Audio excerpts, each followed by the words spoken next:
At Amberley, we have introduced the P2P board into our EYFS and Year 1 classes. We have found this resource to be versatile and engaging, with a wide range of activities and progression opportunities available. In the nursery, children were initially left with the board to explore independently. They particularly enjoyed the tactile nature of the resource, stacking the pegs to form towers and comparing heights, inserting the pegs into the rubber mats, making A-B patterns and counting the peg towers.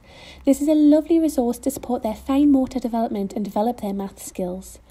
With the support and modelling, the children were able to engage in the concepts of one more using the rods as a visual aid.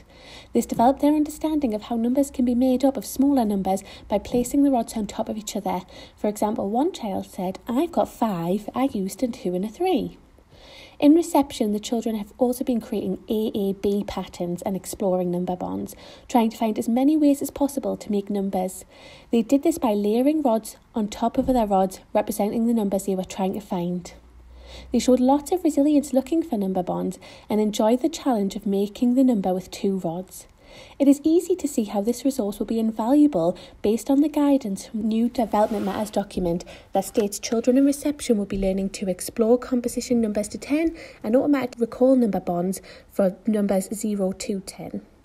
Like many others, we chose to deliver a continuous provision approach to our Year 1 curriculum this year, focusing on ensuring all children met their early learning goals and master the essential maths facts associated with the EYFS in Year 1. The P2B board was a wonderful addition to our classroom practice, and following group sessions and modelling, a really popular resource during continuous provision. The children would be able to use different elements of the board to solve problems, create sequences and represent calculations. Mostly, we used the board as part of our intervention programme, helping children to meet their early learning goals and become more confident in the classroom. The children responded well to the resource and loved how visual and manipulative the parts were.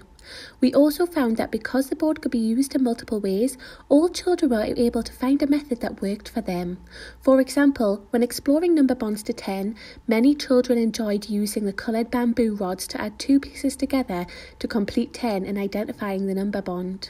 When completed on the board, it was very easy for children to spot patterns, such as if I know 3 adds 7 equals 10, then I also know that 7 adds 3 equals 10. Other children enjoyed using the pegs to physically build the numbers up on the board, while some preferred using the pegs to build the bamboo pieces up, creating a number bond tower. Ultimately, being able to explore an objective in so many ways increased understanding, retention and engagement within these groups.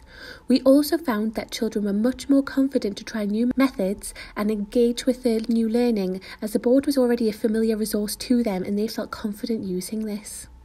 Moving forward this year, we have a whole school focus on developing fluency.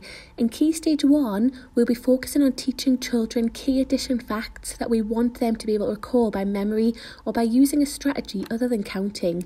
This board will be a great tool to help us introduce these strategies alongside the NCE TM spine materials, and we really look forward to seeing the impact of this.